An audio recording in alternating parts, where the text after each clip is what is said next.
when a child is experiencing distress. This may be a period of decreased motivation, learning difficulties, emotional sensitivity, or conflicts at home and at school. Teacher Nadia, how can we ensure the well-being of students at school? Good communication between parents and school staff is extremely important. What is most important in this situation for you? In such moments, it is most important that we don't look for someone to blame, but instead look for the solutions. What should successful communication look like? The foundation of good cooperation is respectful and supportive communication. How do your conversations with parents usually take place? It is very important to talk about the behavior and not about personality. We have to listen with the intention to understand, and we look for shared steps forward. What kinds of sentences should we avoid and which should be used instead? I think instead of statements that sound accusatory, such as your child does nothing, we can say we have noticed a decrease in submitted assignments and would like to understand together what we can do to help. Can you explain why this approach is important? Because such communication reduces tension and opens space for cooperation. When a child is in distress, it is important to set shared goals. What do these goals be like? It's important that goals are clear and achievable.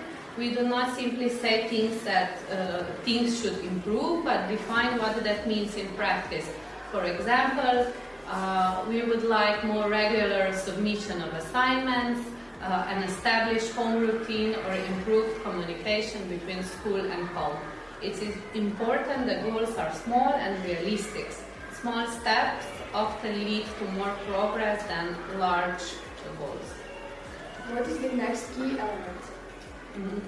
The next key element is a clear division of responsibilities, because everyone must know what their role is. The school monitors progress, provides professional support, adjusts academic expectation if necessary, and communicates regularly with parents. What about parents?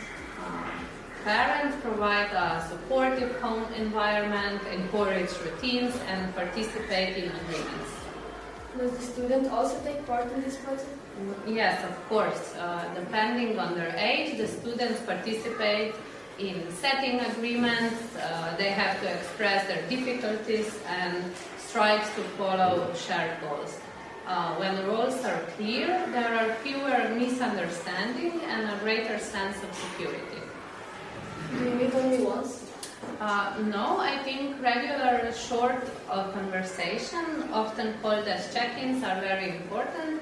Instead of waiting for problems to escalate, we can agree on regular progress reviews. These can be once a week or at an agreed time. During this conversation, we can ask simple questions like what has improved, what is still challenging, what can we adjust, how will we know that we are making progress. This approach helps maintain trust and allow for ongoing adjustments to agreements. Sometimes, however, this is not enough and we must seek additional support outside the school.